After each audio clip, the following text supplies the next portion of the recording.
बच्चों, आज हम यहाँ दो विषय पर आपके अच्छा कौन सा वाला बच्चों पहले ये शनिवार को क्या होता है जी? सुरक्षित शनिवार। मुख्यमंत्री शाला सुरक्षा के अंतर्गत सुरक्षित शनिवार की कुछ गतिविधियां होती है। और आज कौन सी तारीख है? 14 सितंबर 2024 है। तो 14 सितंबर आज 2024 को एक चीज और है, वो है हिंदी दिवस। तो सभी को हिंदी दिवस की बहुत बहुत बधाई, शुभकामनाएं। ठीक, तो अब हम बात करते हैं आज सुरक्षित शनिवार के बारे में। ठीक है, सुरक्षित शनिवार के अंतर्गत आज का जो हमारा विषय है वो है बाल श्रम और बाल विवाह। तो पहले हम चर्चा करेंगे बाल विवाह होता क्या है ना? तो बाल विवाह किसको कहते हैं? यदि किसी लड़की की आयु 18 से कम और किसी लड़के की आयु 21 से कम हो और उनका विवाह कर दिया जाता है तो वो बाल विवाह की श्रेणी में आता है। और बाल विवाह एक क्या है? कानूनन दंडनीय अपराध है। इसकी श्रेणी में आता है वो अपराध की श्रेणी में। बच्चों, आज हम यहाँ दो विषय पर आपके अच्छा कौन सा वाला बच्चों पहले ये शनिवार को क्या होता है जी? सुरक्षित शनिवार। मुख्यमंत्री शाला सुरक्षा के अंतर्गत सुरक्षित शनिवार की कुछ गतिविधियां होती है। और आज कौन सी तारीख है? 14 सितंबर 2024 है। तो 14 सितंबर आज 2024 को एक चीज और है, वो है हिंदी दिवस। तो सभी को हिंदी दिवस की बहुत बहुत बधाई, शुभकामनाएं। ठीक, तो अब हम बात करते हैं आज सुरक्षित शनिवार के बारे में। ठीक है, सुरक्षित शनिवार के अंतर्गत आज का जो हमारा विषय है वो है बाल श्रम और बाल विवाह। तो पहले हम चर्चा करेंगे बाल विवाह होता क्या है ना? तो बाल विवाह किसको कहते हैं? यदि किसी लड़की की आयु 18 से कम और किसी लड़के की आयु 21 से कम हो और उनका विवाह कर दिया जाता है तो वो बाल विवाह की श्रेणी में आता है। और बाल विवाह एक क्या है? कानूनन दंडनीय अपराध है। इसकी श्रेणी में आता है वो अपराध की श्रेणी में।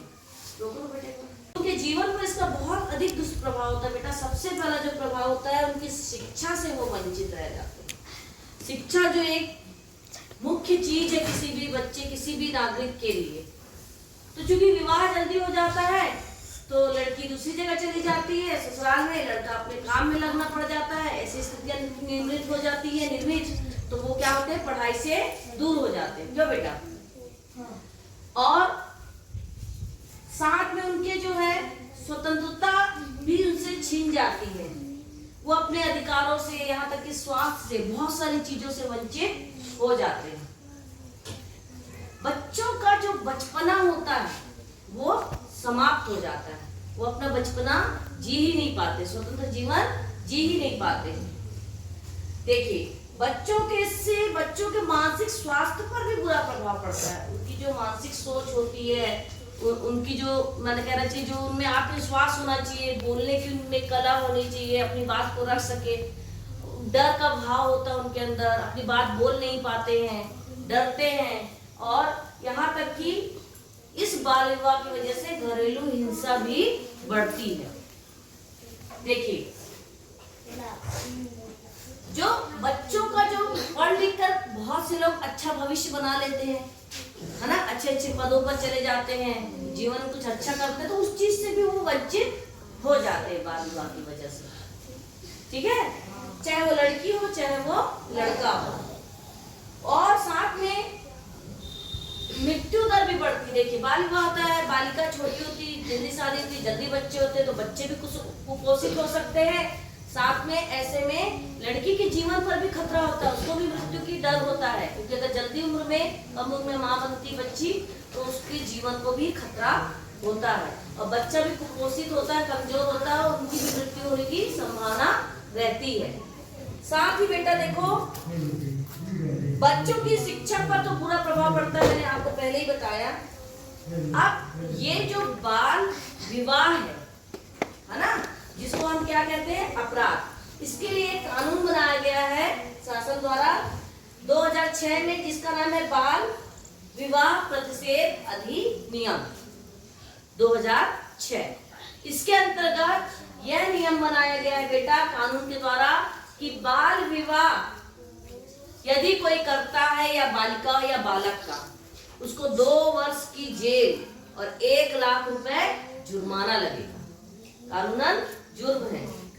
और इसकी शिकायत, अब ये हो रहा है तो इसकी शिकायत कोई कैसे करे, तो पुलिस में कर सकते हैं, आंगनबाड़ी में भी बता सकते हैं, बाल विकास विभाग में भी बताया जा सकता है, सरपंच से भी शिकायत की जाती है। वैसे एक खुशी की बात यह है कि आज के समय में थोड़ा पहले से माहौल बदला है।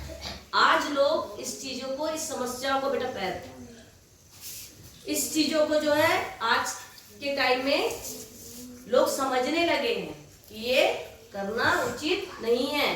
तो आज हमारे समाज में ये प्रथा, जो गुरु प्रथा है, मेरे को ऐसा लगता है कि वो बहुत कम हो गई है और हम चाहते हैं पूरी तरीके से समाप्त हो जाए, क्योंकि आज कुछ आंकड़े ऐसे आते हैं छत्तीसगढ़ के जहां पर बाल विवाह होना, ऐसा जानकारी 2011 जो सर्वे हुआ था, जनगणना सर्वे, उससे ये पता चलता है कि अभी भी 12.18 कुछ प्रतिशत अभी भी बाल विवाह हो रहे हैं, जो कि हमको उनको भी रोकना है।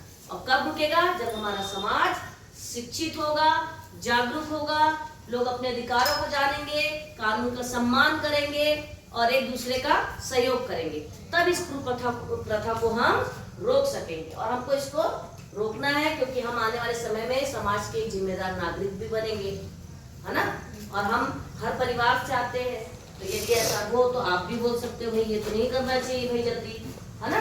पर एक खुशी की बात है कि शासन के नियम कानून लाने से और लगातार प्रयास से बाल विवाह पर बहुत कुछ हद तक रोक लगी है, जबकि बहुत पहले अगर हम पीछे जाए वर्षों पहले तो ये बहुत अधिक हुआ करते थे बाल विवाह। तो इसके कानून के बारे में भी आप समझ गए, है ना, और शिकायत कहाँ करना है ये भी समझ गए। अब आज हम बात करने जा रहे हैं किसके बारे में, आपको जो मैं बता रही थी जनगणना हुई थी 2011 की, उसमें 12.1% लगभग कुछ है अभी भी उसको पाया गया, 2011 की बात है। अब आज हम आ चुके हैं 2024 में, तो हो सकता है कि उसमें और कमी हुई, चूंकि अभी जनगणना हुई नहीं है, इसलिए हम अभी एग्जैक्ट जानते नहीं, है ना। कोविड की वजह से जनगणना होनी थी 2021 में, जो कि हो नहीं पाई, पर अभी बहुत सारी जनगणनाएं चल रही है बेटा। अब आप बात करने जा रहे हैं किसके बारे में, बाल श्रम के बारे में।